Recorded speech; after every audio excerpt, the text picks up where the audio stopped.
players who sometimes it looks like he doesn't really hold a candle to them in a macro game, but he finds a way. He plays a very different style of StarCraft. His games are completely different. They are truly unique snowflakes. Every single game is different. All right, let's launch into game and see how this one goes.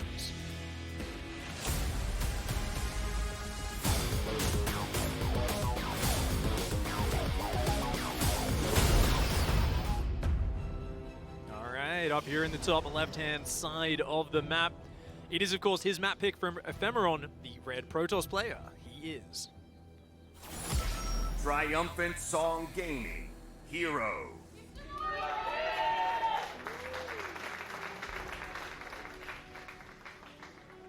And down here in the bottom right-hand side, the young Zerg player in the blue, representing Gamers Origin. It is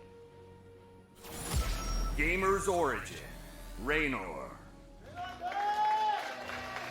Alright, Piggy, this is it. I love talking about the storylines of these tournaments, I love talking about the history, but now we are actually getting ready to talk about the in-game shenanigans that we can expect of these two. Whoa, that's a fast gas, by the way. Now, often this does happen, right? If Zerg players are not allowed to take their natural because the probe was there a little quicker than it's supposed to be, then Zerg players like to take that gas a little bit faster because, of course, it's hard to keep those drones alive since they have to travel a little bit more.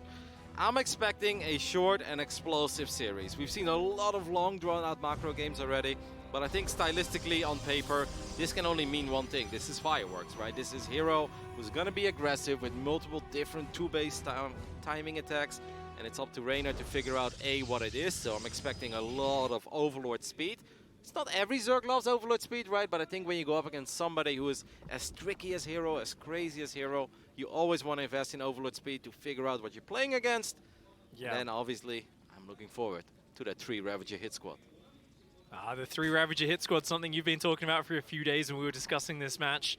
The Warp Prism, of course, the linchpin for a lot of Protoss pushes, and Reynor has become a specialist at sneaking 3 Ravagers around, sniping that down, and if the Prism falls, the push is pretty much over. It's such a huge hit, so I mean, if herO has done his homework, we might see some Prisms hidden off 3 screens away, like, yes. You know, trying to warp in from way far back to make sure they're not exposed. But that's the funny thing, right? Even if you know that Reynor is going to try to do that, a lot of the top European Protosses, they know that Reynor is always looking for it, but Reynor is so damn patient with his Ravagers. I think it's the beauty of it. It's not just the idea of getting 3 Ravagers and killing a Prism. If you watch it ever, if you guys ever have the chance to take a look at a first-person view of Reynor, it's so cool how he keeps those Ravagers out of vision, and he's incredibly patient with it, and then he drops those balls at the exact right moment.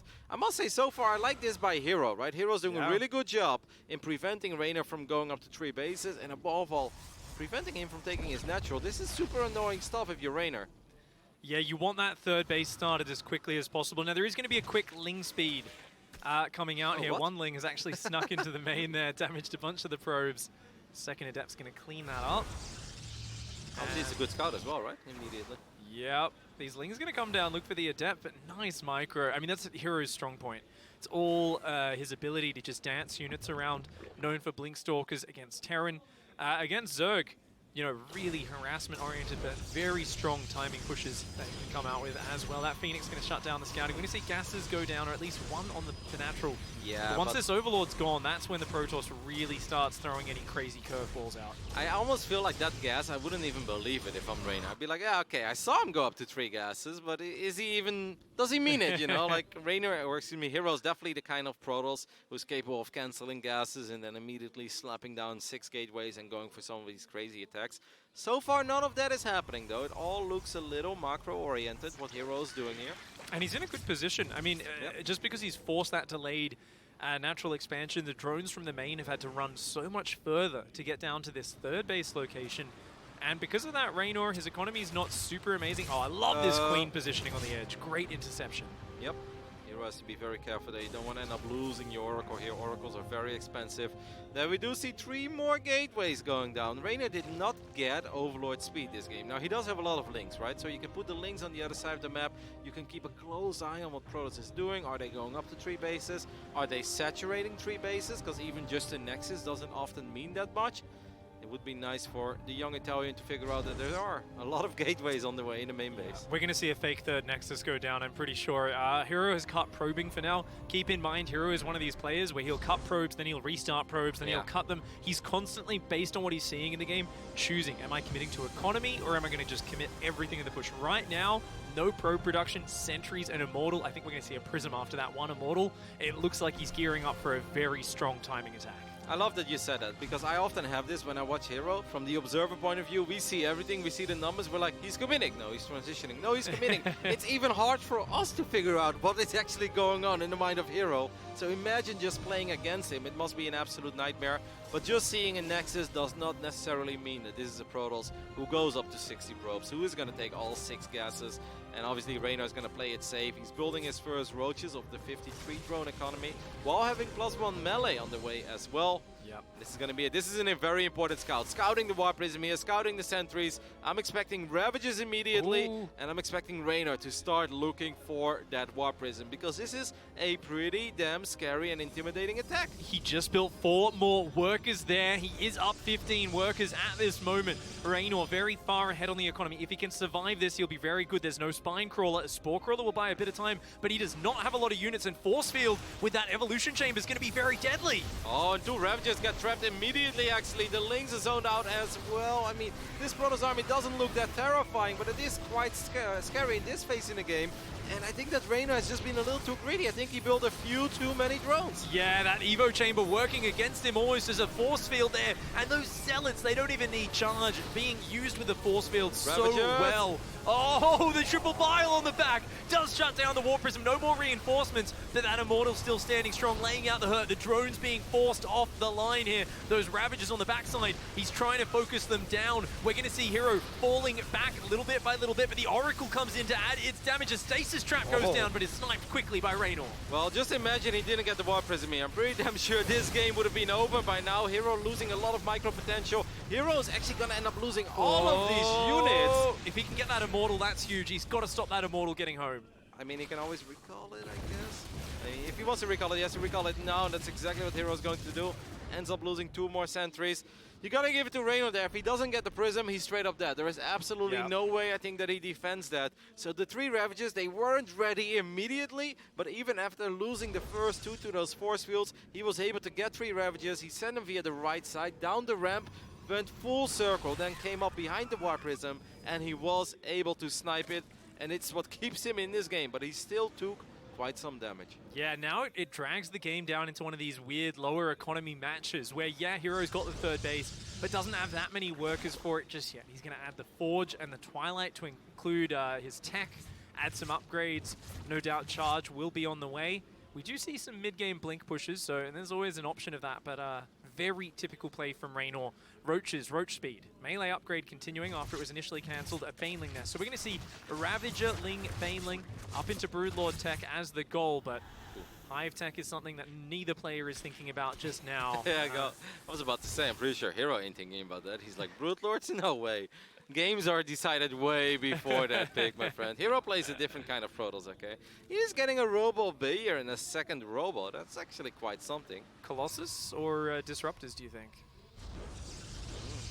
That's a good question. I mean, I'd normally say Colossus, he's getting +1, but maybe he feels that this is a disruptive kind of game. A bit of both would be really nice, actually. You know, 1 or 2 Disruptor shots can be really good against the Banelings. And also against Roaches, right? Like, I don't really like Colossus against a guy with a lot of Banelings and Roaches and Ravages. I think Colossus are fantastic against Hydras, but I don't know if they really do that well here. So maybe Disruptors would be the better choice here, but we'll see.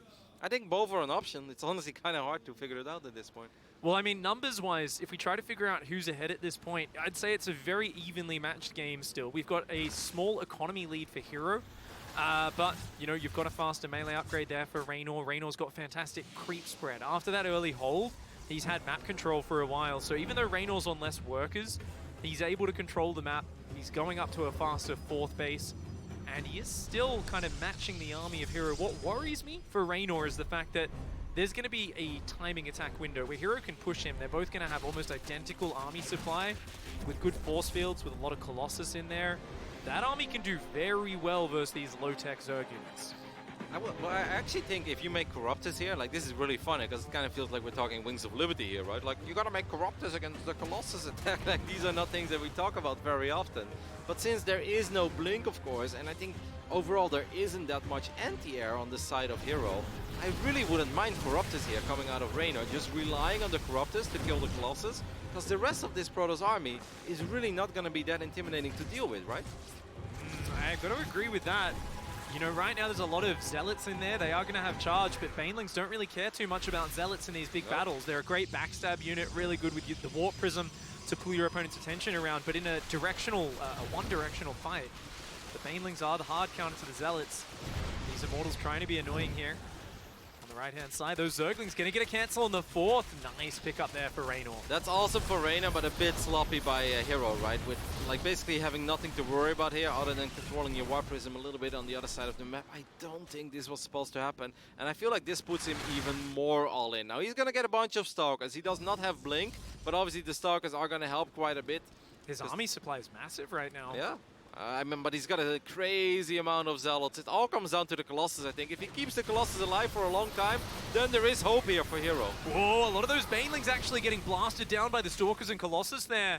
Reynor right now, he's down 20 army supply. Remember, herO actually built an economy lead for himself early in this match. Corrosive Biles nicely dodged, only one sentry falling. Those Banelings, they want to connect. Other Banelings going to get in the force fields, just locking those Banelings out of these fights. Reynor unable to collapse on this army. Well, Banelings are getting through right now, connecting with sentries. Really good splits there by herO, but it also makes a lot of his units a lot more vulnerable. The Colossus on the right-hand side, 2 of them go down way too quickly. That Warp Prism so far back, it's not able to pick them up. And this Roach Ravager count looks like it's going to be enough. The Immortals do fall, and those Zealots and Stalkers with very few upgrades, they're just not able to compete too well. The Colossus hot pickups doing what they can, but that's all that's left. It's just one Colossus. The hold is good. Reynor hangs onto the 4th base. He's got the economy advantage, and only now a sad 4th base falls. Goes down as a backup plan there for herO. So that was a really nice hold there by Reynor. Barely hangs on. Very well done. I think it helped a lot that it was on creep, right? I think if that fight is off creep, it's so much more difficult for these Banelings and Roaches to get the fight there that they were looking for, but obviously they move so quick on creep. I think herO did an alright job in splitting up his units against the Banes, as the Lynx really want to get another cancel, and they somehow do get another cancel. And 5 probes went down as well. Now we do have our first Corruptors added, even though the Great Aspire is not done yet. I mean, at this point, herO is so far behind. We see this a lot in herO games where he loses a fight and then spends his whole gas bank on remaking his sentries. It's so late in the game, the sentries, you know, they're not particularly good at this point. Once Broodlords are out, they're beyond useless. They're really going to do nothing. Changeling there says, sorry guys, you're not allowed out of here. You don't have the right passcode. And hopefully herO notices, otherwise those are not going to be able to leave the base. That Changeling just on hold position. Nice block by Reynor. Cats would be very proud of this one. Alright, Corruptors are actually going to get a couple of shots in. herO is moving out with only 2 of his 4 Disruptors, losing a few more probes at home against Banelings from Reynor. Reynor does have to be a little bit careful, right? Because he's thinking about the Great Aspire, he's thinking about the Hive, but he probably just needs to defend one more time. He gets the Disruptors before those fire. And there's still 2 Disruptors locked in the base at home. herO desperately needs those shots to keep these ground units off his army. It's just a few Stalkers and Sentries right now. Force fields unable to hang on. These Disruptors are finally coming in, but there we go. One shot is going to land on the Ravagers in a large way, but there's just too much. Zerglings, Banes do not care about Disruptor Stalker, and they are just overwhelming this force. It looks like herO here unable to make his timing attacks work. Reynor weathering the storm after a very dicey start to that game. Does barely get the win out. I think a pretty good debut after all for the young Italian, right? That was a bit of a tricky game. I was honestly quite shocked to see him go up to 58 rounds. Like, I know a lot of focus will always be on the later stages of this game, but I think it's always important to start where things got tricky in the first place. And that was an initial hold. Reynor wasn't ready for that first attack, and that does kind of surprise me, because you know you're going up against herO, you know a attack is coming. Of course, it's difficult to figure out which one, but he's always coming with some sort of a mix between Immortals and Gateway units. Maybe there's a Twilight in there somewhere, maybe not, but you know it's coming your way. And I felt that he went a little too greedy, and he wasn't ready, because normally those 3 Ravagers, they're ready immediately. Right now, he had to morph them while the attack was coming. He ended up losing 2, so he had to remake them. And then I gotta say, fantastic move by swinging around, coming in from behind and still getting that Prism. Because if he doesn't kill the Prism, I think he loses the game immediately in that first push. got to agree with you, Roddy. A few mistakes there for Reynor, but as a player myself, absolutely love a chance to get those kind of shakes out in game number 1. We're going to go into map number 2.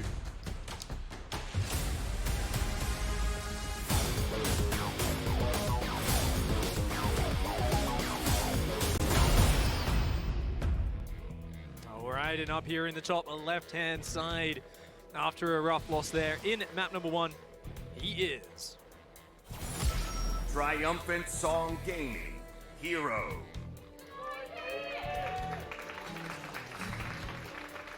Going for a very early probe across the map. And his opponent down here in the bottom right-hand side gets some of the nerves and shakes it out in game number 1. Luckily gets the win after a rough start. In the bottom right, he is Gamer's Origin, Reynor. I gotta ask you, Pig. I'm surprised that Reynor doesn't take an earlier hatchery here, right? Like after what 16 happened in the hatch, first game. Now, once again, because this wasn't even like an immediate probe, this was a pylon probe. So, like, yeah, it arrives quickly. It arrives quickly enough to block a 17 hatch, but you can always decide to take it a little bit faster as a Zerg. Why do you think you didn't do it? You know, I was wondering, it did feel like maybe the probe was down there like as fast as you could get it, but I don't think it was like a 13 pylon or anything like that where, I mean, I'm not even sure a 13 pylon works on this map. It takes so long just to get down to the front of your natural. You might as well go for the 14 pylon. So I've got to agree with you. I personally feel like if you're looking at this series, you just want to play your most normal game as Reynor. If you want to just have no interruptions, don't let herO mess with you. herO's whole thing is blocking you with pylons. You know, that Adept coming in and delaying the third hatch even longer. Then the Oracle comes in, looks for some damage. I mean, it was great defense of the Stargate units, but you could just see things getting disrupted a little bit. And I think it's easy after a start like that to go, ooh, I've got to catch up. I need to build those extra workers. Turned out to be the wrong decision in that last game. Almost lost him the game to the Immortal Sentry push. Yeah, that was quite terrifying, and that would have been a very shaky moment, because I know that we all talk about Reynor like one of the favorites, or maybe at least an outsider, to win the entire tournament. But it's obviously quite crazy. This is his very first appearance at the Global Finals. He's only 17 years old. And yes, he's had a fantastic year and a half. And I mean, he hasn't lost to anybody other than herO in those WCS circuit events, if you don't count the winter online defeat against herO Marine, that is. But it's still, like, this is his first time, right? There's always going to be some nerves. Absolutely. I mean, it's so funny, actually. If you said, you know, 3 or 4 years ago that herO would be the underdog going up against Reynor, a 17-year-old Italian who makes his debut at the Global Finals, like, yeah, people would have laughed at you. I don't know, man. I do think back to 2014 when we saw Reynor hit the quarterfinals of a DreamHack tournament as a young 14-year-old, and we were like, wow, okay. I mean, he was maybe only 13 then, actually. He was so young at the time and so good already. Amazing to see him evolve as a player, and I'm still just so impressed. I've talked about it a bit, but I can't keep going on about just how strong his macro's gotten. I think he was a little bit more chancy in his play. You talk to players like Special and others that face him, and they say, oh, you know, he gets away with being, you know, cutting a corner here and there. That's why he's so good. But over time, I think Reynor gets more and more solid. There's less gambles, less chances in his play, but he hasn't lost that flair. You know, those tactical maneuvers, that 3 Ravager squad that you keep talking about in that last game, absolutely saved him. We don't ever see Reynor fall back into this really stiff playstyle. He always stays really adaptive. Now, last game, herO was quite aggressive, and of course I agree with everything you said there, Piggy. Last game he was quite aggressive. This game, I think even more aggressive, right? That's a very fast War Prism. That makes me wonder, herO, where are you going to take this? The Roach Warren is quite fast as well this game, Overlord speed this time around. And this is, of course, a fantastic scout for Reynor, who now kind of knows what he's dealing with, at least to some degree. It's a lot of gateways, it's a very quick prism. Spinecrawl, actually. Reynor really respecting this one. Yeah, very worried, because this can often come with a push where they just warp in off 5 gateways and they just attack immediately with this prism and this Immortal. Of course, we can see everything. Probes are still queuing up. It looks like just an Immortal drop to start things off. And Zerglings and Queens. Is there a sentry in that prism? Very yes, there is. And the Roaches are not done yet, but I guess this is enough. Yeah, it's enough. Queens are there. Obviously, the force field on the ramp, something that has ruined a lot of Zerg's dreams in years past. We don't see it as much anymore. occasionally in a Protoss versus Protoss game. Not so much against the Zerg players. The force field on the ramp, though, very powerful. A Forge goes down. Awesome. So I actually really like this play from herO. He's going to go for +1 upgrades. No doubt will move out for a third base, but we don't really know how many probes he'll build. Usually we see a player ending up pushing with +2 attack and somewhere between 45 and 55 workers. And by that point, if you keep up Immortal production, you can have like 6 Immortals by then. You can have so much anti-roach in your army that it's very hard for the Zerg to hold on. I gotta say, I like the way that herO has done this so far, right?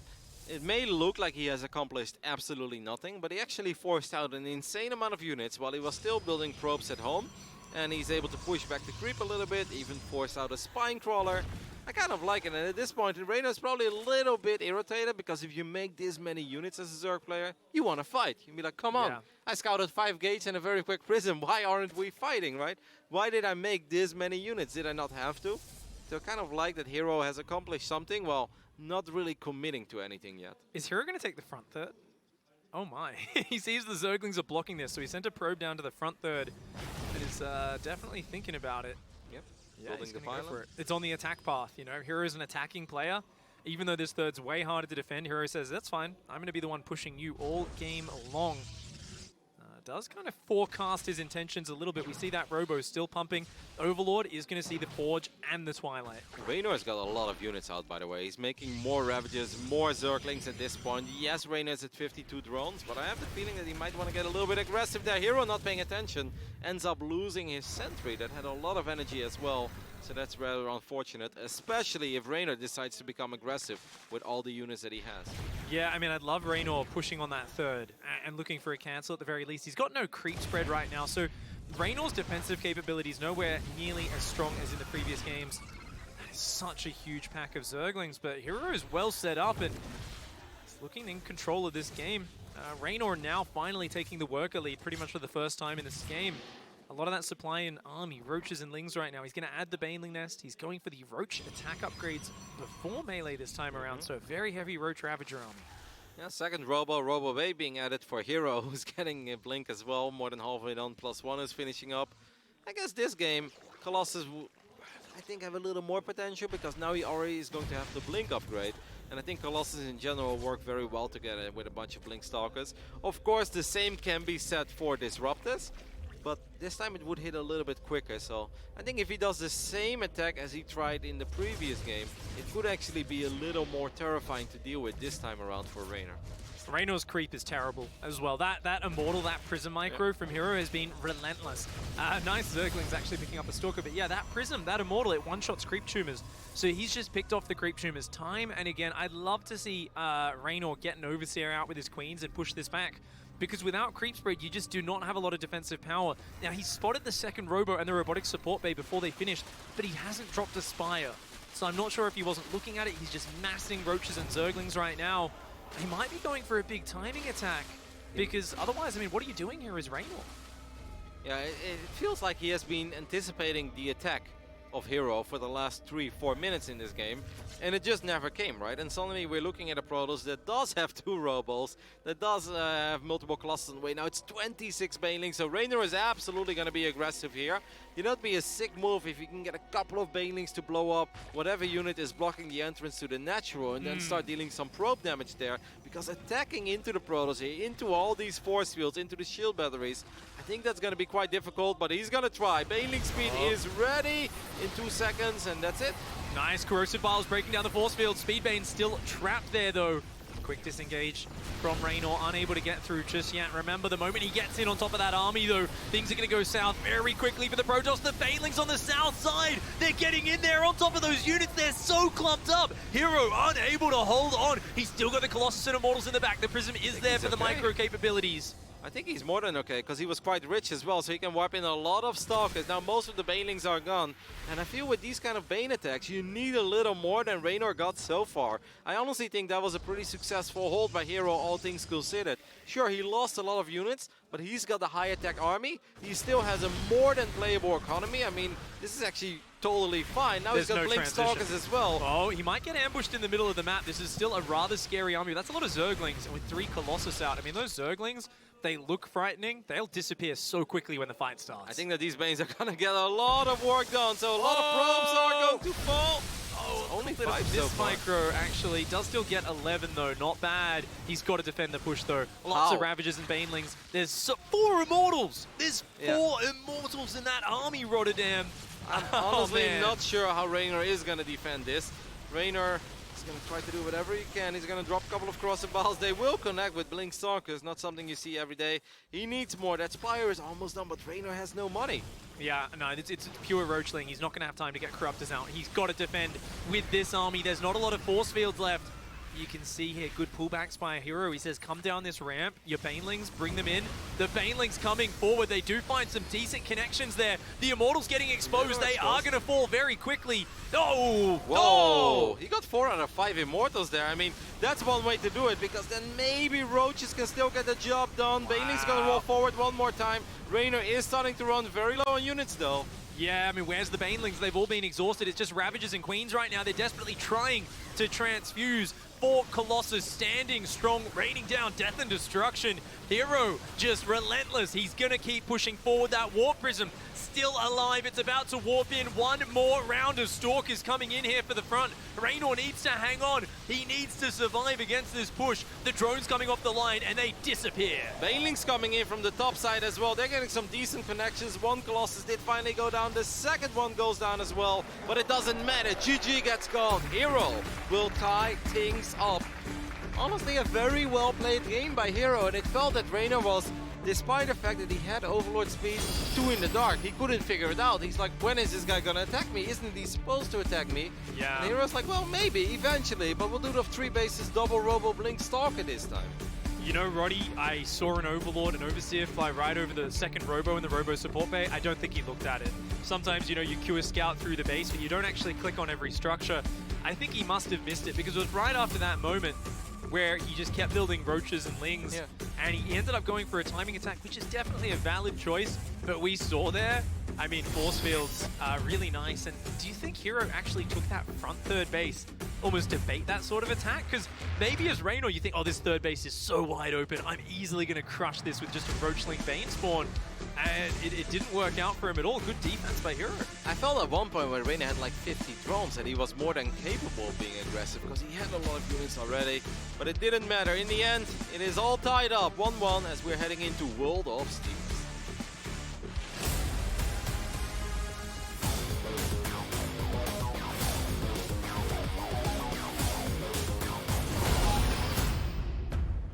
Tying up the series 1-1 with a very impressive game number 2. Down here in the bottom left of World of Sleepers, the Red Protoss. He is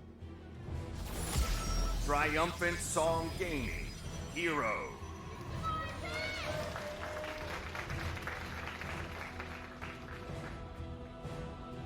And up here in the top right-hand side, unable to crack the Protoss defenses in map number 2, but now on a gigantic map, gonna make the swarm happen. In the top right, he is Gamer's Origin, Reynor. For the first time in this series, Reynor is just able to take his natural. I would say that's already a minor victory, right? That will make things a little bit easier to get that economy going early on. Do you think if you send one of your first probes out, like at the very beginning, you can block it? I don't know. I think you can, yes, but maybe barely. But this is one of these maps where, as a Protoss, I wouldn't enjoy making things too weird. Yeah. Because sometimes they'll just take the expand in the middle, and then they have that rich Vespian gas, and you're like, oh no, what does it mean?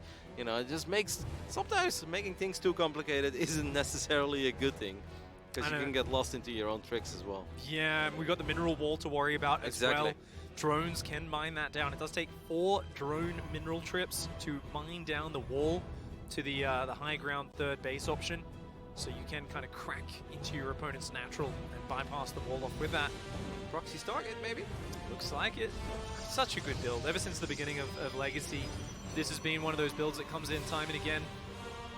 Saw it used very well by Showtime against Dark. Stats used it against Sterile. It seems like in a best of 5 Protoss vs Zerg, this just always is used at least one game. I mean, the upside of this build, of course, is that Oracles show up in the main base a bit quicker. The Spore Crawlers are often not done yet, so you can get quite a few drone kills early on. The downside of it is that you will most likely end up losing this Stargate. So in the later stage of the game, not having a Stargate could become problematic against Midas. But considering the fact that this is herO, I don't think he's really too worried about that. It's probably like kill drone, kill drone, kill drone into next timing attack and win the game. You know, I really like he's gone Stalker first to deny scouting, and he's actually started Warp Gate before Stargate and not cancelled that at all or delayed it. So the Overlord's seen the early Warp Gate spinning on that, and that usually makes you think this is not a Stargate that you're going up against. So just a very small mind game being played by herO, giving out as much misinformation as possible to try and stop Reynor getting that information. Now, Overlord speed, really good for verifying what's going on, but the way Proxy Stargate works, that first Oracle gets in there just seconds after the Overlord speed comes in. So this is something where you do not actually have time to scout what's going on. I feel like herO's build order definitely has a chance to get him some momentum. We'll see how many queens there are in the main base. Maybe Reynor can get lucky with a second queen popping at the right time. We do have a Zergling that's on a little adventure, and I believe that Ling is potentially gonna spot it, but that Oracle's almost out already. The Overlords are gonna see there is nothing in the main base. Spore Crawlers have still not been started, so now the question is how many queens are there in the main base of Reynor? Yeah, that Oracle's going in right now. He sees there's no tech. He's got to realize what's going on. The Oracle hits the main base, and we are going to see a very quick drone pull. Does a Spore trick to save one, to save two drones. Nice micro by Reynor. 4 kills only. That is not too bad, especially when you get that Oracle deep into the orange. Nope. At this point, obviously, Reynor is aware of the fact that it's a proxy Stargate as well, even though he didn't see it yet. Second Oracle is going to join up with the first one and try to get some more work damage done. I must say, the fact that Reynor took the base in the middle of the map, that makes these drones rather exposed, right? For Oracles coming in from the north and just zapping 1 or 2 drones down and then getting out of there again. But 4 queens are out, 2 of them rotating around. The Ling's going to depower that Stargate, which of course empowers any sort of Mutalisk tech later in the game. It's going to be hard to build reactive Phoenix. And he didn't even get a Phoenix out yet, by the way. Whoa, that Oracle I think is going to go down. Oh! Whoa, instead he gets the Queen. herO is so good with his micro. I mean, I think there's a lot of things about herO's play that are not perfect, but when it comes to microing very few units early on, he's absolutely one of the very best. Gets a Templar Archives behind all of this. You think it's going to just be like a Zealot Archon attack, maybe? Definitely something which we haven't seen a lot of lately, and with so much Ravager Ling focus out of Zerg players against these Stargate openings, I've been wanting to see more of this come in. Uh-oh, Reynor's not watching that. Main base does react at the last second. Perfect. Yeah, good defense. Only 2 drones getting locked. That's very efficient. Doesn't lose you too much mining. But yeah, I've been wanting these attacks to come back in because I feel like players are droning so hard against the Oracles. They're going for Roaches very late. And even when they build Roaches, they're like, yeah, here's 4 Ravagers. And then they're just going Mass Ling Bane a lot of the time. So the old school Charge Lord Archon attacks really powerful against Ravager Ling. How cool is this? Like, herO's taking the base in the middle as well, also with access to this rich Vespian gas. So he can obviously end up making an insane amount of Archons, maybe even get Storm. He did not start Charge yet. I don't know if that's a mistake or not. I almost feel like it has to be because it's so cheap. Okay, there we go. He just fires it up right now. I guess he just didn't really want it that early. He wanted to get a few other things out before he started this upgrade. He's looking for, I wouldn't be surprised to see a +1 Immortal Archon Sentry timing attack coming out. This really looks like it'll build into a really nice like 55, 60 probe timing attack. Oh, good Archon focus fire. Does take down that Queen there. Picks up, gets out of there. Really beautiful micro. I'd love to see the units lost tab at some point. I'm sure we'll see. It feels like herO has lost almost nothing this game. Just being so efficient, getting in and out. The Zerglings catch a probe, but the Oracle defending that third base. And once again, looking at this and saying, you know what? herO's economy looks solid. He's got really high tech units out. This is awesome for herO. Yep, Reynor now finally getting into like the 60s when it comes to the drone count. Don't forget that he does have access to that rich Vespian gas, so the economy is not maybe as bad as it looks or as it would be in some of the other maps. Of course, the same can be said for herO, but I think it helps Reynor a little bit more in this situation. If I was Reynor, I'd probably just build an insane amount of Roaches and Ravages and eventually Banelings as well, because I have the feeling that this is that kind of game. I don't think that herO is going to sit back and make a Robo. Well, there we go. Second Robo. And then I guess the Robo Bay again, right? Yeah, I wouldn't be surprised, right? I don't think you're just going to go Mass Immortal.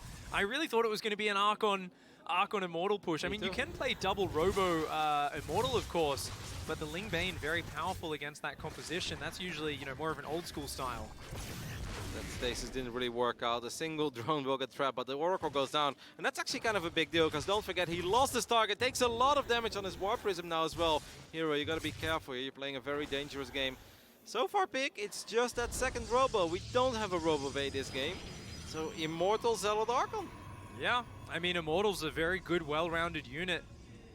And there's going to be a lot of sustained production of that. Once again, the economy of herO.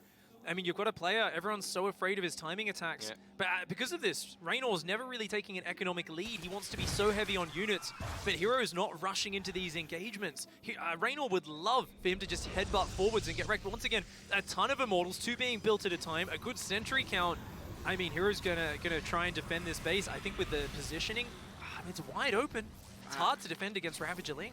It is hard, but you say with the shield batteries and that Warp Prism as well, that it should actually be possible. I don't think you have to chase there, herO, because you are building a lot of Immortals, and Immortals are very good. This one Oracle is actually putting in some work on that one Ravager. Now the Baneling Nest gets added, and Reynor adds 7 more drones. So Reynor's definitely not all out committing to this. Yeah. I think he looked at his arm and he's like, that's a lot of Immortals. Maybe a few more Immortals than he anticipated. So Reynor's gonna have to disengage for now. I'd like Reynor to backstab. I think at the moment, you know, I want to see Reynor start to just peek around a little bit and see if he can find an opening. I love the creep spreads continuing. He's droning up the 4th base now, so he is continuing his tech progression. He's adding melee upgrades and a Baneling Nest, but still no second Evo Chamber, no Infestation Pit on the way. I think you can see a little bit of nerves on the side of Reynor, because he's already maxed out on supply, 200 out of 200, and he just queued up 4 Overlords. So, I mean, I guess you could lose one eventually with scouting and stuff, but that seems a little too much. All these Ravages are very nice, because the army of herO, like herO's army is powerful, but I like to call this kind of a clumsy army, right? Yep. It's not really an army that allows you to make really cool moves. Like, no, it kind of just stands there and it fights. And you can save units, but you can't really be that aggressive with it. Oh, the force fields could be huge. Reynor's kind of trapped a little bit, but the Biles do scare herO. Traps a few Ravagers on the south side. Big army coming in. Zerglings on the top are going to be able to stop. That's a big arc of Ravagers. Yeah, Reynor needs to kite this for as long as he can and drop as many corrosive balls as long as he can. He does get a cancel on the 4th base on the other side of the map.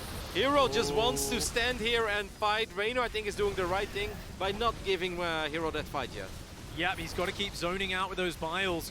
Those force fields are going to run out eventually, but he's actually even walked in a few more sentries there. herO realizing that he needs to split this army in half. Anytime he forces Reynor to stand and fight, it's going to be a good option for herO. Banelings are going to come in from every angle soon. +1, it's almost done. Reynor spreading out these units. These Archons in the front are taking a lot of damage. The Banelings just slid through there. All the Immortal barriers disappeared, and Biles followed it up and landing on top. There's still a big core of Immortals in that army. Right now, they're trying to fight, but that is a flood of Zerg units and so many corrosive Biles. It almost feels like just Lings here would be quite good, no? Because there are, I guess there's a couple of Zealots in the mix, but no more Archons. So Lings, I think, are going to be very, very powerful. Reynor seems to agree. We see a couple of Lings streaming in. It's just Immortals, but Immortals are not that great against Lings and Ravagers. The Zealots need to get here. He needs to keep these Immortals alive. One more falls. I mean, both sides having very expensive units. The Ravagers cannot afford to go down for Reynor. herO, the Immortals are his big important resource. Both players have to be so careful in these next engagements. I was about to say, I wouldn't even mind a recall here by herO, but he's just gonna run away with the majority of his units. I mean, I think in the end that was quite alright for herO because he got a base. And getting a base is massive. Yes, he lost all the Archons, but he's already rebuilding a couple of them. Of course, unfortunate for herO that he lost his 4th base. Otherwise, he would be in a magnificent position. But even now, I mean, he's a Protoss who's up in Workers, still has a couple of Immortals of the previous fight. You gotta be quite pleased with this if you're herO.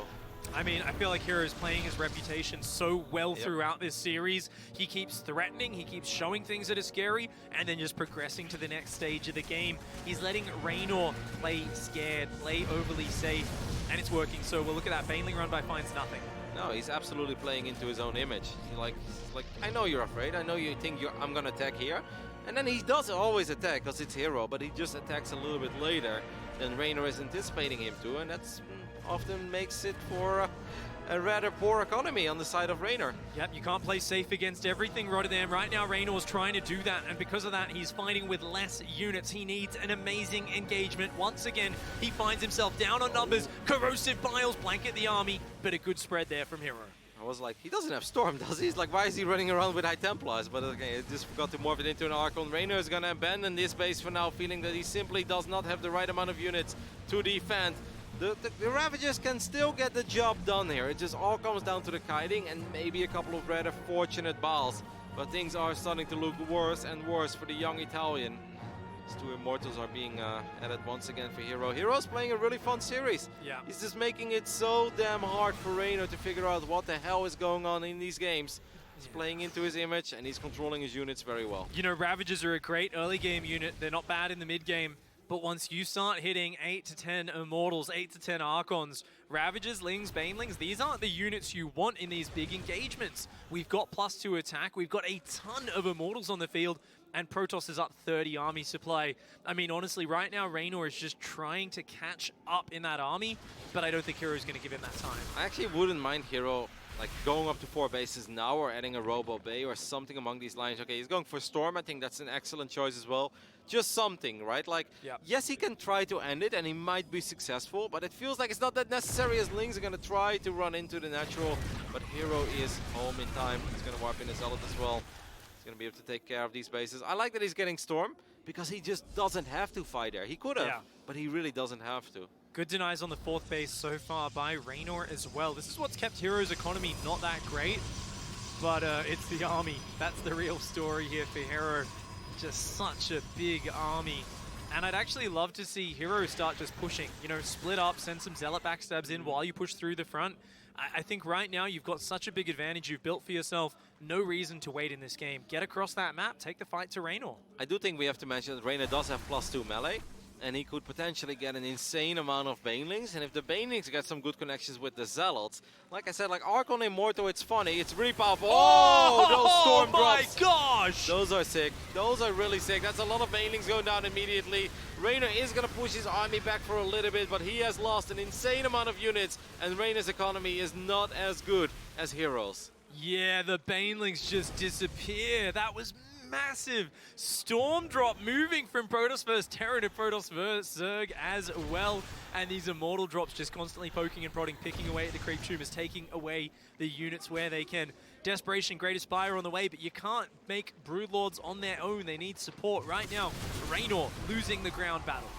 I must say, he's doing a good job and like somehow still flexing his army in the middle of the map, right? These Ravagers are sort of holding the line with the corrosive ball ability because they are definitely, this army of Reynor is nowhere near as strong right now as the army of herO, but he's somehow doing a good job in making it seem like he's got a big army, and herO has to worry about something because after losing all those Banelings, normally you'd say herO's in a lot of trouble. Few more Storms will connect.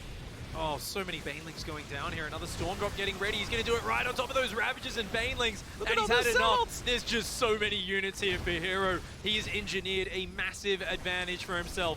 Methodically picking away at Reynor, wearing him down step by step. And now we just see an unstoppable Protoss army marching into Reynor's base. Reynor cannot hang on. He's trying to fight for time for Broodlords, but there's just no way they'll get out in time. That is such a huge Protoss force. 12 Immortals are marching to victory. GG gets called, and herO takes a rather surprising 2-1 lead. Everyone's talking about Reynor. A lot of people think that Reynor was going to go ahead and just win this group like it would be that easy. herO is showing us that it's never going to be that easy at the global finals. He's playing incredibly well, Pick. I think you said it best when you said he's playing into his image. He's making it so damn difficult for Reynor to figure out what Reynor is going up against, and that's why Reynor is making a couple of uncharacteristic mistakes as well. That's exactly what you got to do. StarCraft's not just about your raw mechanical skill. And even within, you know, someone being a macro player or a cheesy player, it's such a simplification, an oversimplification of all the depth in all of these players' talents. And we can see herO here showing that he has so many different things he can do. You can't play 100% safe against every option. You've got to take some more risks here. This series heating up right now. I can't wait to see what happens in the rest of it. Guys, we'll be back in 1 minute after a very short break.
All right, and we are back here with herO versus Reynor, the second series of Group C.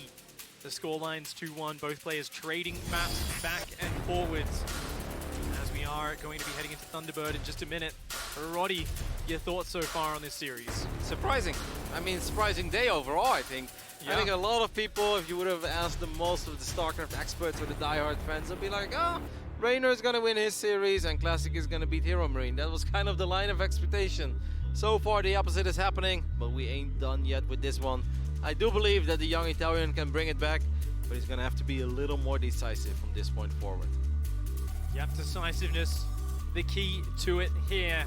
We are going to be launching into Thunderbird to see how it goes.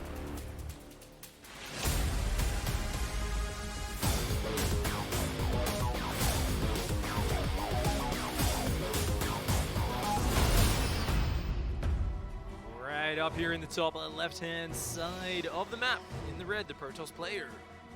He is Triumphant Song Gaming, herO.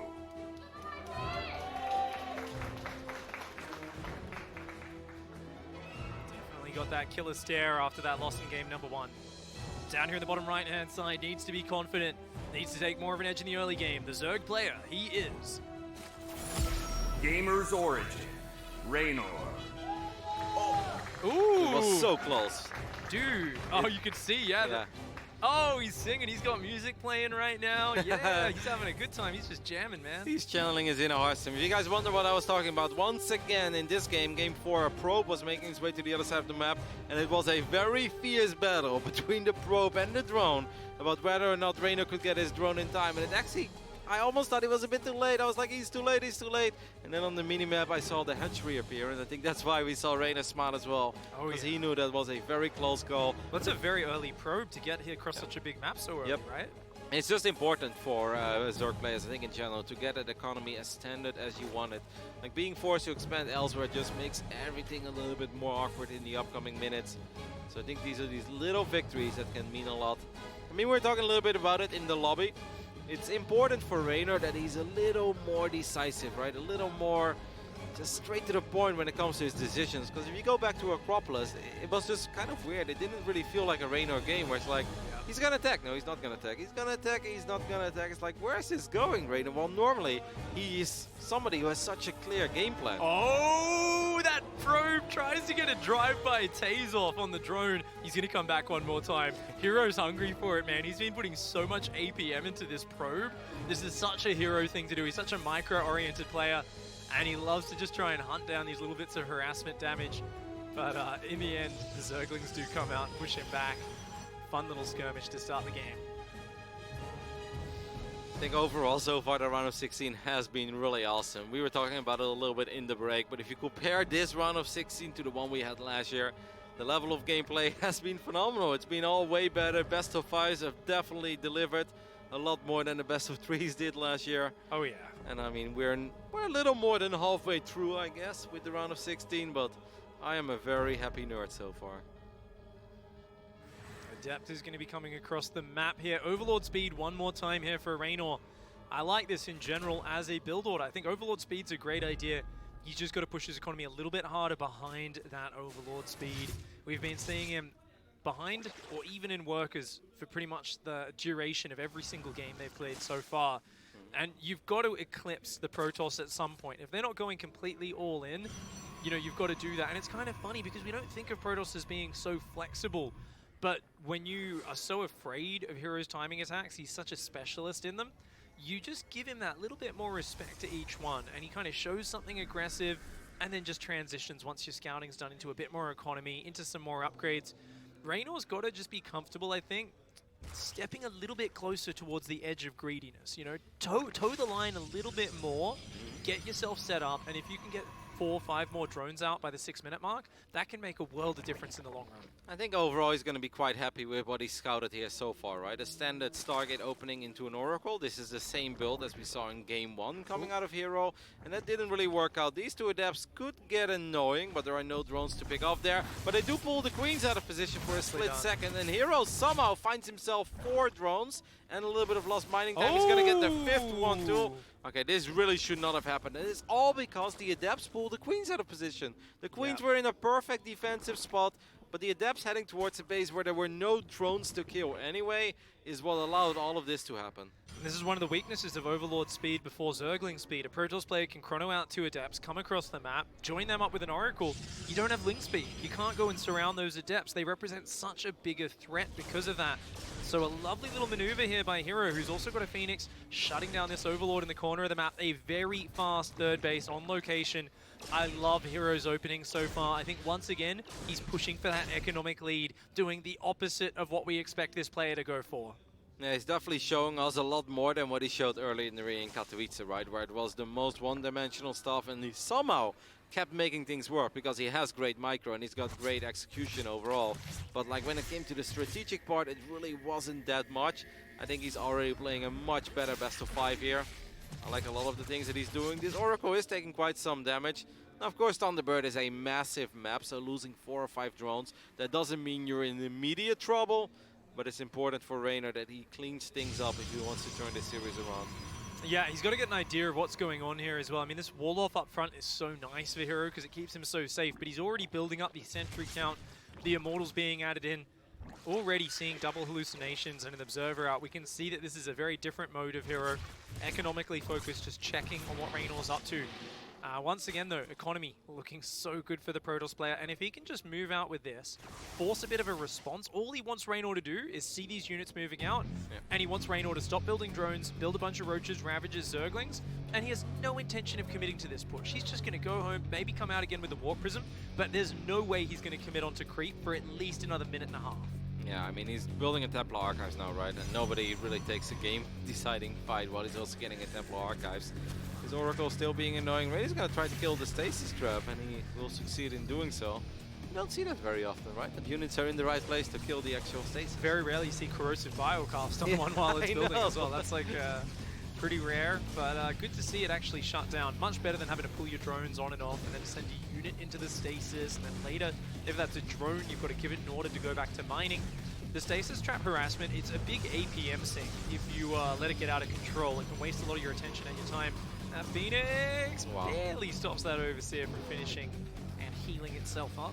Look at this, herO starts Storm immediately as soon as the Templar Archives is done, and I'm actually kind of surprised by that, right? Because it didn't feel like that was something that he was going to do here. You kind of expected him to just build some Archons, but instead he goes straight into Storm, and for now herO is going to just be annoying with his Warp Prism and a couple of Adepts.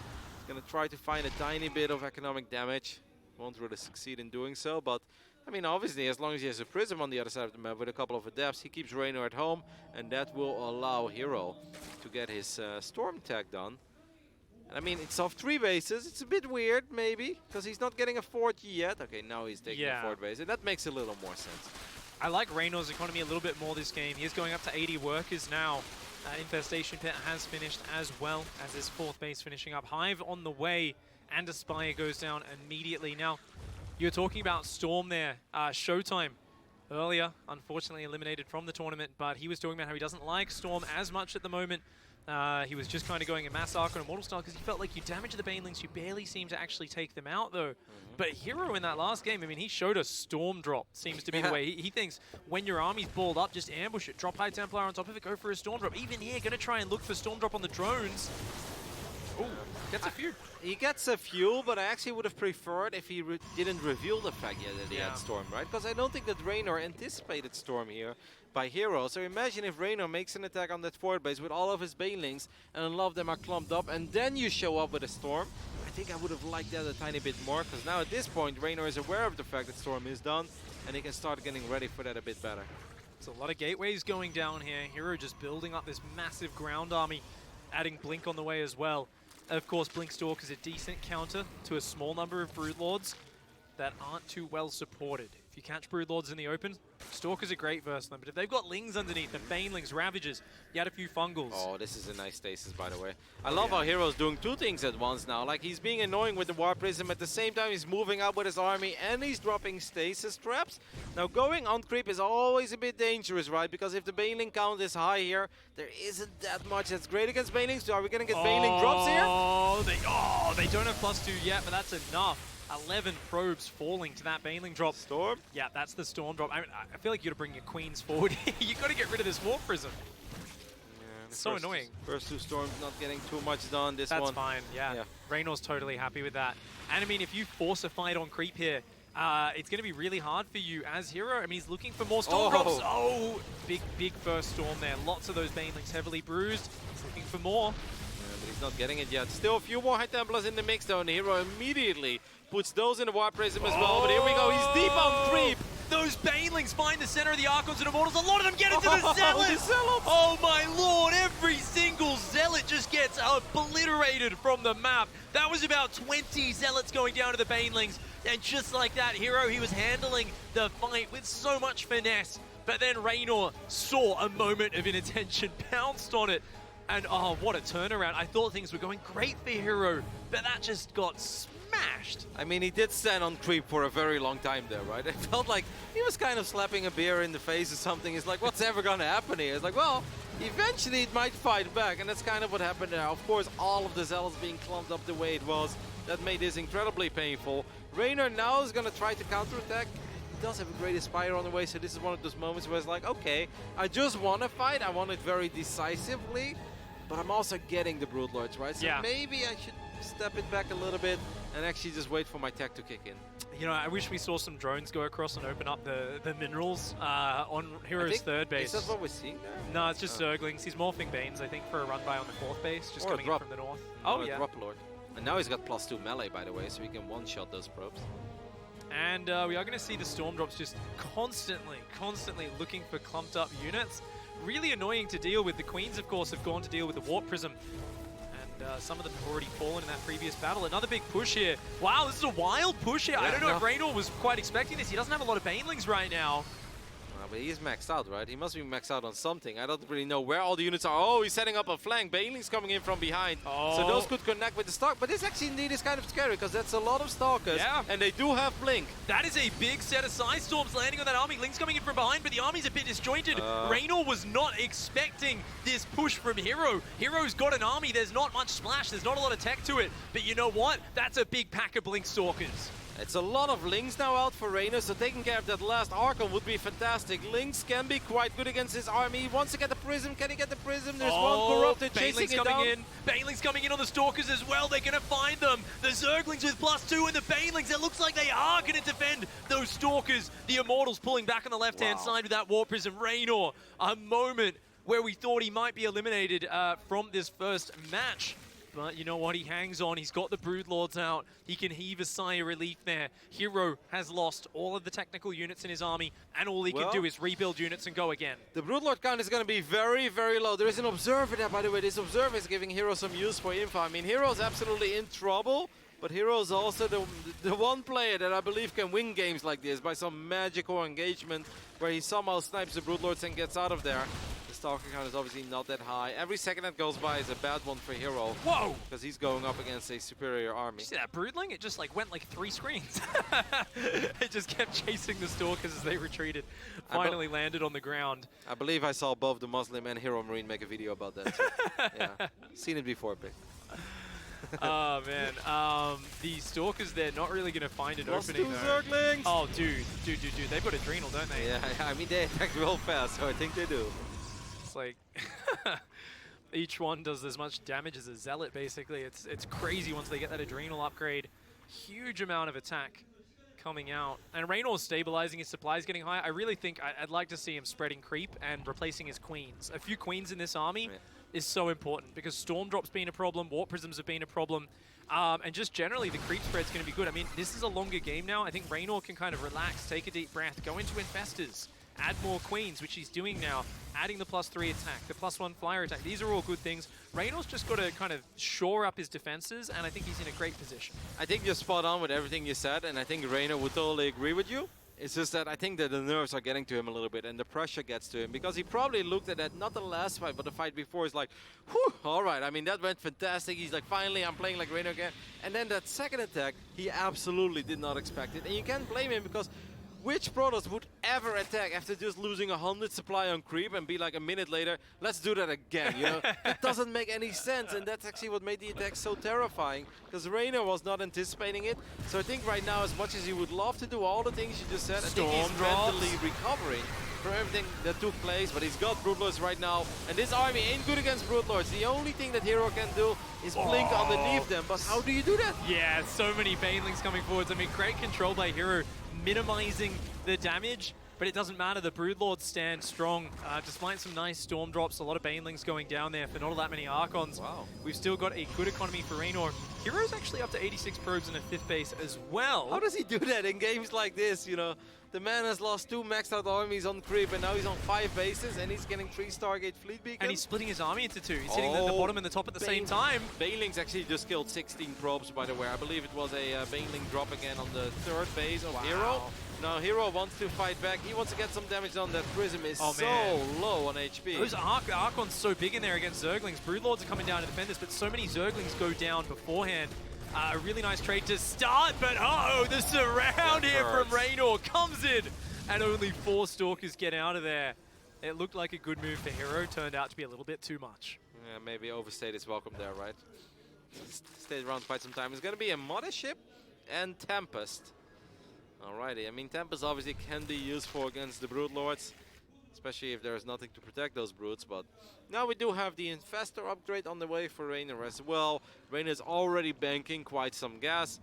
He's got to be feeling quite good, probably still a little bit terrified. I mean, you are down 1-2 at the Global Finals. The winner of this match will move on to play against herO Marine. And I think both of them probably look at that match and be like, well, that's better than going up against Classic, right? So winning here is not just important because the Global Finals is the opening match. I think it's also giving you an excellent chance of maybe just making your way into that round of 8 immediately. Yeah, indeed. Stalkers getting surrounded down here. Oh, High Templar in the open, just going to get smashed by those Zerglings. Slow response. Banelings in the mineral line. He just got so much there. He got 3 High Templars, like 5 Stalkers, 16 probes, and there's a little skirmish in the right top side of the map as well. These Lings do not mess around. Jeez Louise. He's adding carapace upgrades as well.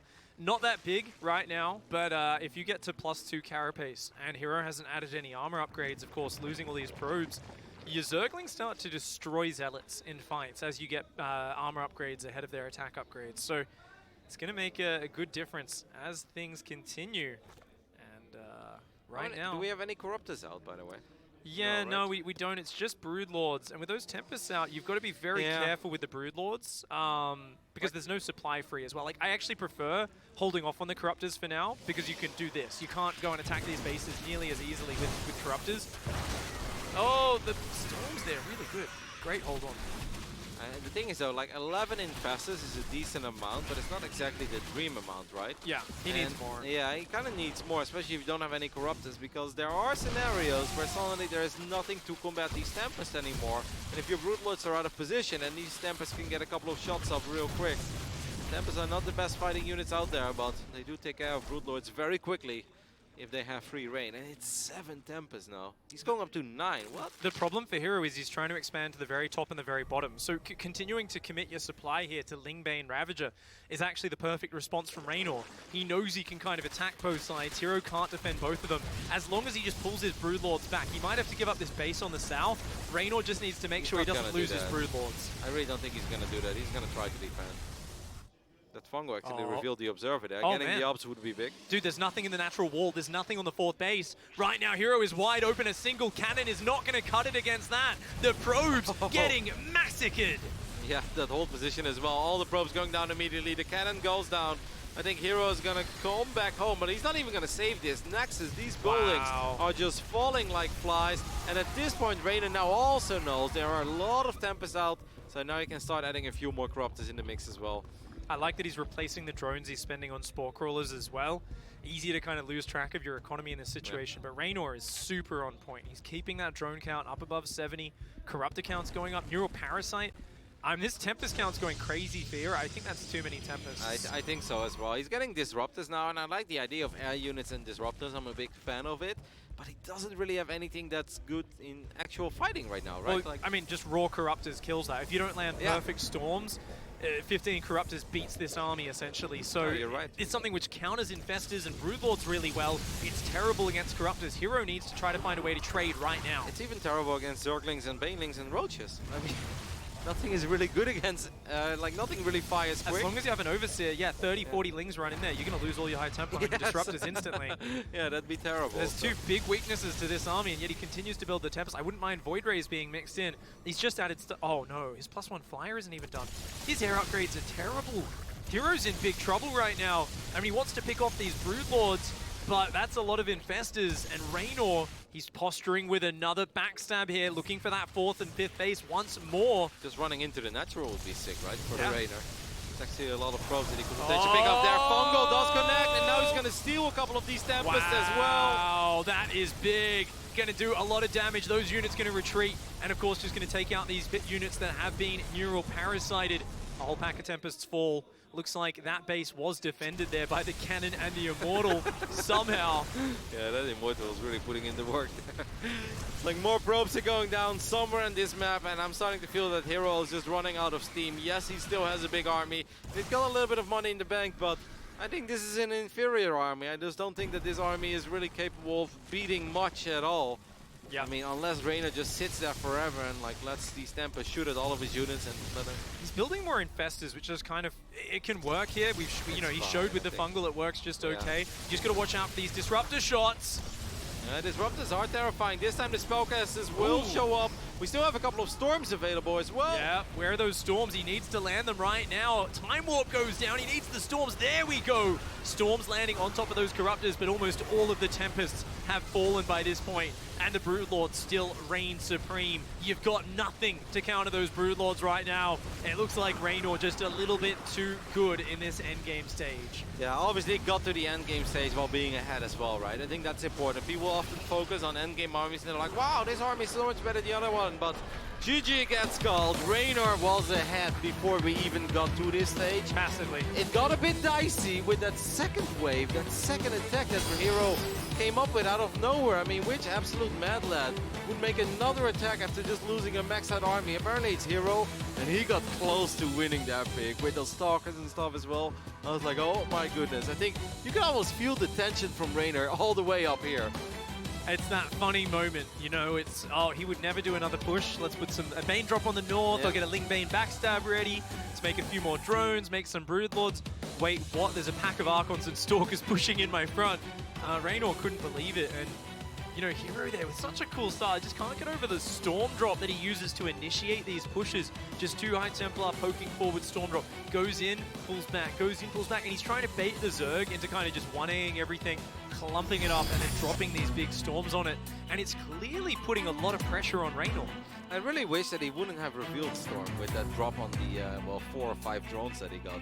Because I think if he keeps that hidden, if he just puts it in a War Prism, and then just kind of like shows on the edge of creep, and maybe he can bait Reynor into engaging into him. And obviously when you engage, your units will always clump up quite a bit. I think there was perhaps some more value in that strategy. Either way, we're all tied up, getting ready for Game 5. Pick, it's going to be played on Winter's Gate. Let's go, Winter's Gate. Here we go, game number 5.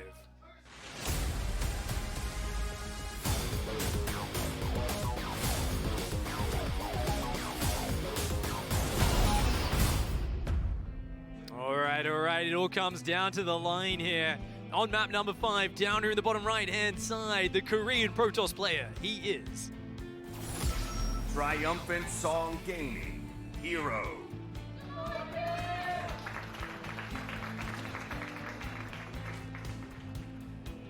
And up here in the top left-hand side, stabilizing the scoreline and fighting to finish this series off. In the top left, hailing from Italy, he is Gamer's Origin, Reynor. Another game where Reynor is not going to be able to take his natural at first pick. Yep, that early probe, such a powerful force in this series. Oh, wow. Reynor pretending he expanded, actually sends the drone back. herO being a greedy boy, Yeah. would have potentially dropped the pylon there, right? You can always drop the pylon, go into the main, and then cancel the pylon again while you go back. It's still, of course, about a 7-second delay on the natural, so it's something, but you know, you really do want to hang around to make sure they're Wow, doing that was an Evo. He built an evolution chamber. We call that doing a Scarlet. Yep. IPL 3 it was in Las Vegas back then. Oh, Wow. no. I mean, at least you realize straight away. Losing a few minerals, a frustrating mistake there. Definitely a show of nerves. Yeah, Something we see players who are new to the pro scene do all the time. I must say, I feel like I've seen it a little bit throughout the entire series, right? Like, it's always very easy to say somebody is nervous, but it's hard to actually pinpoint on like where you can see it. But I don't think Reynor is playing a bad series at all, right? Because if he was playing a bad series against somebody who's as good as herO, he would have been down and out 0-3 already. So it's not bad, but I do feel like you can see that he's playing under pressure. Absolutely, right from map number 1. Even though he's executing things so well, there's just these 1 or 2 rare small mistakes he's making, you know, where he starts droning as he spots sentries coming across the map in game 1, that sort of thing. But you know what? He's got to pull it together here, map number 5. If there's one player who I think I would always be nervous to play against, it's herO. He's so dynamic, he's got such range. That's Robo. It's a smaller map, Winter's Gate, even though it's got the slow fields, which kind of, I guess, expand it. You know, it's a map where it's not too hard to That push Robo is across. so fast, by the way, Pig. That's a 220 Robo. Like, Pre-warp gate research. Yeah. Did he pull up? Do Oh, you- no. Okay, there we I go. mean, it could potentially be a Marjorie, but I feel like the European Zergs, they are born learning how to defend Marjorie, so we'll see. I think herO is absolutely kind of brought us to bust a build like that out once in his tournament. Reynor has gone for quite a bit of Overlord speed, but not every game. Yeah. This Adept's going to come in here, being as annoying as possible. He's going to get a drone. He even cancels the shade there. Reynor not prepared for this. Uh-oh. And there you go. He's morphing the wrong drone into the Spore Crawler there. Like, once again, it's very easy to say players are nervous, but it's hard to often say, like, in what you can see it on. Reynor, if he's on fire, he doesn't There's another lose. Adept in the natural as well. Oh, no. And loses another drone there. This is getting painful, by the way. This is herO's dream. Anything he can do, create chaos in the game is good, and he's just got both Adepts out of there. Wow. 3 workers killed, but not just the 3 workers. Lost mining time, missed injects, and of course, I think it was like 3 or 4 Spore Crawler tricks, which is a lot of potential cost going into those resources not being spent on more drones. Perfect execution there by herO. I think he did everything right, but once again, Reynor making a couple of misclicks. Like, he morphed a full HP drone into his Spore Crawler, And was he doesn't- struggling a little bit. He doesn't know it's Robo, so he's built a Spore Crawler for safety here against Oracle. Oh, no. He's That's really falling apart a bit. It is a Forge for Did herO. he cancel Overlord? He cancelled Overlord speed. He had it on the way, but he must have cancelled Overlord speed based on something, I guess, he saw. Yeah. Or maybe the fact that he feel like he already lost a lot of mining time. He lost a couple of drones, and he just felt that this is really cool, by the way. herO is actually quite good in this. He's going to shade in a couple of times, and then he can pick it up again. I remember he did this on King's Cove like 7 times in a row. And I am Katowice, and I was like, that's a really cool play. Yeah, very good with just a Prism and 2 Adapts. He can create a lot of damage, a lot of threat in his opponents. Dives in here deep. Yeah, it's a drone though, and it's okay. Reynor's actually herO's actually playing super well, and it Dude, feels like Reynor is in trouble here. You ever played Ring Around the Reynor? Like, this is like a child's playtime game that herO is playing right now with these Adepts. He's having so much fun. It's the same 2 Adepts from the start of the game. Now he's in the slow zone as well. He's eating a lot of shots from that Queen. This is really like herO is in his element when he can just micro small units to harass his opponent down over and over. He's progressing, adding the +1 Immortals and Sentry count building up. This time though, I've got to say, yeah, Reynor's making small micro errors. You know what he's doing fantastically? Droning very hard in the early stages. So despite the damage, he got himself a small worker lead. He's now turning that into a mass of Roachling. Yep. I think this is much better play for Whoa. Reynor in that regard. Oh, he's gonna get on top of the sentries as well. Reynor is catching a massive break here. Gets the first Wow, sentry, 1-2. second sentry, and he gets number 3 as well. Wow, that's massive. A probe goes down as well there. A couple Zerglings get in the main. He sees the entire tech tree. Builds a handful of workers. No more workers, Reynor. You need to be building roaches and legs. He queues up more drones. Reynor, you just seen more gateways, immortals, and a warp prism. I mean, more lings are going to get in here, but he's being very greedy behind this. Reynor has got to respect this push. These links are actually going to get quite a few probes over here as well, Pig. That's 4 probes going down, and all of these links are still alive as well. Now, herO is going up to 3 bases, but we know that that doesn't necessarily mean that he doesn't want to attack you. You know what? He killed the sentries, and I think he's realized herO's just going to fake the push and not commit to it. Yeah. And he's able to get straight up to 60 workers. And he's right, and he's going to get the prism here. Oh my gosh, that is terrible for herO. Reynor is being greedy on the economy and slapping down the harassment at the same time. And suddenly, we see this young Italian player, even when it seems like some things are going wrong, he is hitting everything else just right behind it. It feels that almost everything went wrong, Pig, in the first few minutes of this game, but one little Ling run by, it's something that we talk about all the time that he's so damn good at. He gets it done, he gets the sentries, and suddenly the tables are turned and it feels everything is going Reynor's way, and now herO is the one who's in a lot of trouble. You know, we used to talk about different players, Zerglings, and how when they dive into these bases, like, you're like, man, they always find a way in. It's the same with Reynor. Yep. It's not that he did anything special with those Lings, it's just that he looks for the opening more than other players. He's just always probing with those Zerglings, so he finds the mistakes from his opponents more often because of that. The first Hydra then of the series, Piggy. Hey, Roach Hydra, very safe composition. Looks like you might play Roach Hydra Lurker then. Oh my god. One of those Adepts is the one from the start of the game. It has 8 kills. 8 kills! Ah! Another drone goes down. 6 Lurkers there. These Adepts have been phenomenal for herO. If it wasn't for those 2 Adepts, I think he actually would have been down and out in this game already. Yeah. Because not everything has been one big party. I do think you're right when it comes to the Lurkers. I've seen quite a few games of Reynor lately where he likes to go Lurker. I feel the majority of the games it is just that Ravager Bane style. Yeah. But now it's gonna be at least Hydras for now, but there goes that Lurker then immediately, so... Yeah, I mean, the Lurker push is really powerful. Wow, look how fast that second Robo Bay is. Now, we've seen a couple of Colossus games in this series, but this is the kind of game where I'd be like, disrupt this, please, herO. Dude, Disruptors are so good against those Lurkers. I mean, you can kind of dodge the shots sometimes, but it's very hard with those Lurkers if they don't have adaptive talents. Exactly. Before Hive Tag, I think it's very hard. I think with Hive Tag, then suddenly it becomes a much more playable game for the Lurker player, but if you don't have that upgrade, it becomes difficult. Where do you think that Lurker push wants to come from? Just the north side of the third base and just try to wedge itself in range of the third Nexus? Or do you go straight for the natural on this map? I'm actually going to tell you that I'm not sure if he has the confidence to go for a Lurker push. He might just sit back for quite some time. Infestation Pit's going down. 10 more drones.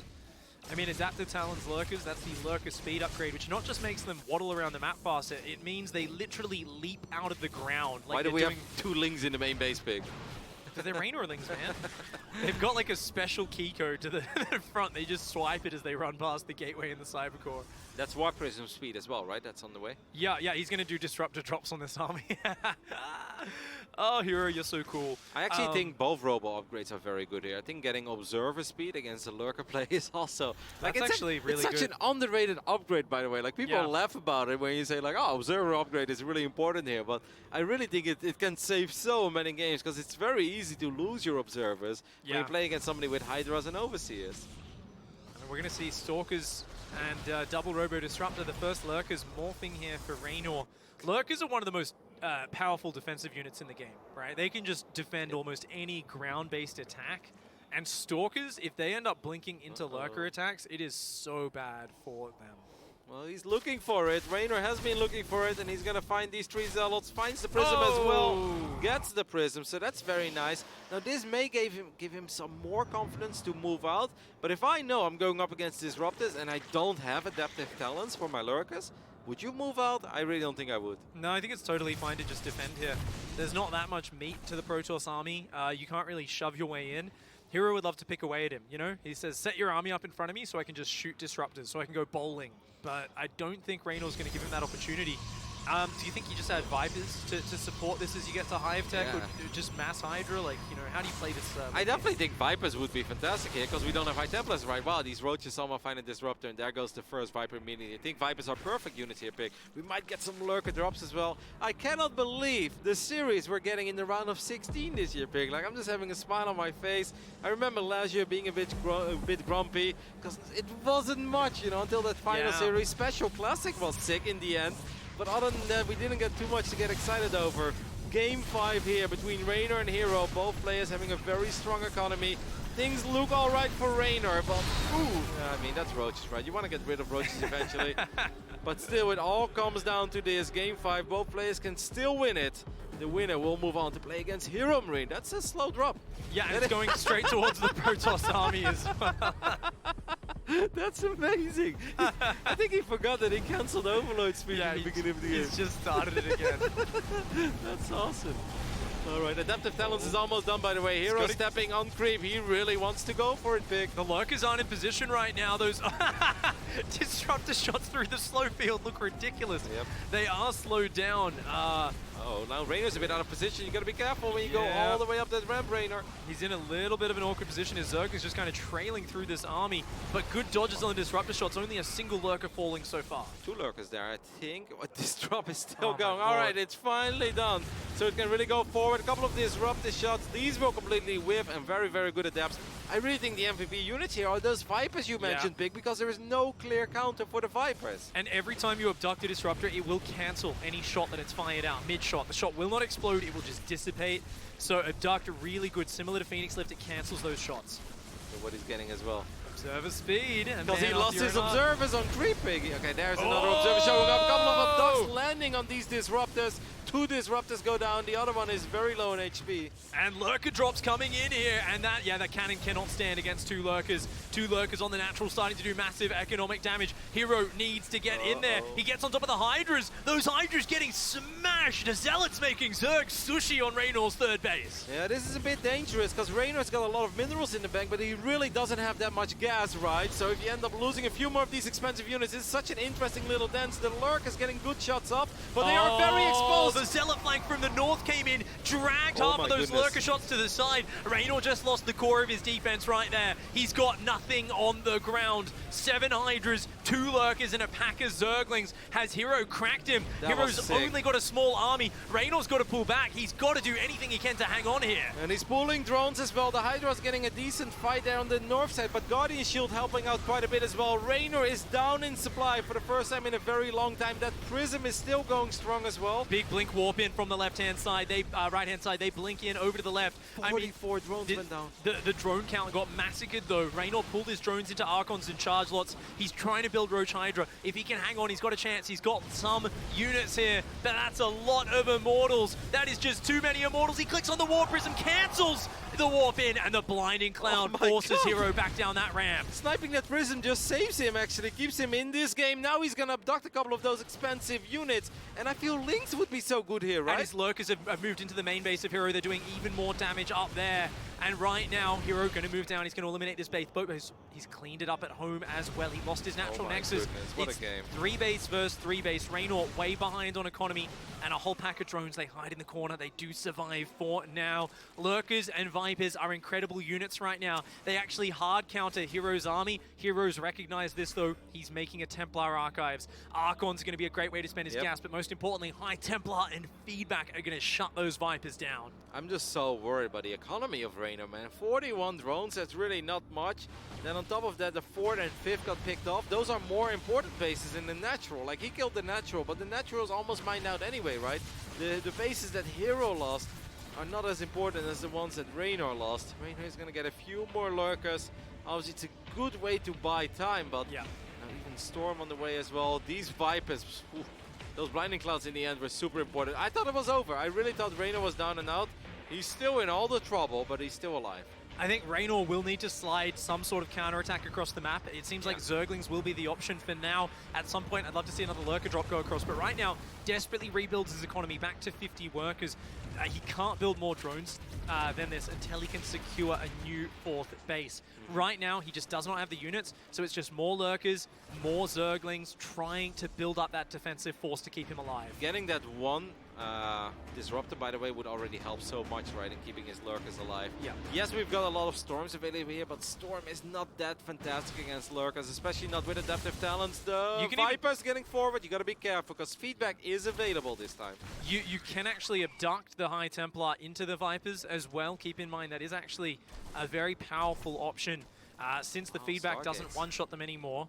He's building 2 Stargates, by the way. herO feeling that he probably can't break Reynor here. There's no way. I mean, you can't break this army. Abduct is really powerful here. I'd love to see him actually go for the Abduct because there's no high ground vision from herO. Well, there's Abducting observers, 1 or right? 2 High Templar could be nice. There's an Observer flying around. Yeah. I understand that Reynor is like probably way too nervous right now to make crazy plays with his Vipers. I mean, Feedback will most likely damage, if not kill these Vipers, because I believe a couple of them took damage already from the fight before. I mean, herO getting 2 Stargates now is a pretty sick play, right? what would you go? I would go Carriers here, right? I think Yeah, Carriers would absolutely. be absolutely herfantastic. But then I do think you need to get air upgrades immediately, because 0-0 Carriers are quite... A couple of Tempests can work just to pick away at your opponent, but I don't think you want to go this mass Tempest that we saw No. you know, earlier. Up dogs, good land here. The lurkers are already set up. Reynor is running a couple of Hydras. The army supplies are very close, by the way. 98 against 99 at this point. Oh, we're going to need to see Blinding Cloud potentially abduct. 2 Immortals just get obliterated off the face of the map. And Zealots come in. Yeah, great movement by herO. Splits the Zealots into the mineral line. Forces Reynor to come up here. And then he just evacs. Great tactical engagement there. Feedbacks on the Vipers. Wow, nicely done here by herO. Look at that, just taking the trades again. Oh, an ambush! Oh. Lost the Observer, right? Again? I think he did. It was sieged up in the slow zone. Oracles are there, though, so those lurkers are going to need to get out of there. Going to have to be a bit I mean, careful. herO doesn't have to take these crazy fights, right? Like, that was cool play. I do agree with you. And he's going Carriers. I love that. Did he lose his Cyber Core by any chance? No, right? Because then he can build Stargate. It's still in the natural wall. It does still exist. You gotta get +1, though. I really feel that getting +1 is super important. The Viper energy is gone. Remember, the Oracle tag, the best way to detect these lurkers as they move around. And herO here just looking to create space for himself. He knows if he can get out 6 carriers, the Hydras are probably going to lose that battle. So he's just got to buy time, make sure the lurkers can't get across the map to siege up on his bases. So he's looking for space. He's going to backstab on the north with a Zealot and an Archon, really doing a good job of buying time. herO has the bigger economy. He's building the better units. He will win in the long game. Reynor did re-establish 9 o'clock, though, and that's massive, right? Because that was not something that we thought he was going to be able to do. But while moving those lurkers around, he kept his initial third base alive, and now he's getting his fourth base as well. But it's important that the Lynx or an Overseer or an Hydra, something, scouts the carriers. I think fighting 3 carriers is doable, even though he really doesn't have a lot of Big NPR. Zealot backstab here from herO. Even though a couple of Immortals get grabbed, which is nice, you do not have enough units as Reynor. You can't defend your economy. His economy's just getting blitzed by that Zealot backstab. Well, the Immortals are getting picked off. One more Die Templars. You gotta be careful there, herO. Now the carrier count is at 3, the Hydra count is at 17. 17 Hydras can win that fight, because once again the carriers do not have upgrades. Yep, that is true. Only 14 Hydras so far. They've gone back to clean up the Zealots and Archons. They do take a bit of damage there as well. Remember, Abduct on the carriers can also be super huge. Oh my god, those High Templar! Those High Templar! He's got to be really careful there. I mean, Reynor, he's got control of that ramp. He can start to push forward on this other side. The Hydras, oh, the Zealots are getting ruined. The Zealots just took so much damage. If those Zealots get on the Hydras, that's huge. The Hydras are in trouble right now. He's pulling back. He wants to engage just the Interceptors on their own. I think he can fight 3 carriers, but it's going to be 4 carriers now. He's going to abduct one of the new carriers. It takes a lot of damage. Storm does land on these Hydras, but this game is still so close. I think Reynor is starting to do it big. I really think he is. Oh man, he's been down on economy for so long. He hasn't even rebuilt that third base. He's so focused on microing this army forwards. Are we going to see another abduct? Yes, we are. A full health carrier. Another one. Oh 2 abducts, 2 carriers fall. That's huge. The Interceptor count gets wrecked. These Interceptors are gone. Those 2 carriers are now flying paperweights for the next 2 minutes. The Hydras and Lurkers winning this battle. Reynor, how is he doing this? His economy's been down for so long, but he finds this window just before the carriers hit the critical mass. I have never seen this many Zerg units out of 47 drones. I really don't know where he's getting these Hydras from. But we've got 24 Hydras now, and herO's losing his important bases this time. This 4th base is going down. All of these probes are in so much trouble. He is recalling them, maybe to his 5th. Now this is still an army that can absolutely do some damage. Does he still have Robos or something? What about a Disruptor? Can he squeeze that in? Is that possible? Right, I'm not sure if he's going to have time to. He's going to go for the base trade now. A good call here by herO. Now remember, he's just used a recall. He's sneaking probes out of that northern base. He's accepting that most of his bases are going to go down here. Hydraling moving back across the map. The Lurkers mostly still on the north side here. Okay, a couple of Lurkers are taking some damage here, but we have 28 Hydras at this point. He blinks on the Vipers. Both Vipers go down. One abduct gets off in time, but there is no splash damage left on the ground. The drone's even being pulled into the fight. Reynor comes back and smashes it out. A hard-fought series down to the wire. The relief absolutely clear on his face. What a wild game. I have absolutely nothing to say, Big. That was so sick. What a victory by Reynor in the end here. At his first series ever at the WCS Global Finals. He was down 2-1. Game 5, you could see the nerves. He's building an Evo chamber. He's morphing the wrong drones into spore crawlers. He fell behind at one point. He was in a good spot and suddenly in a terrible spot. But in the end, he had a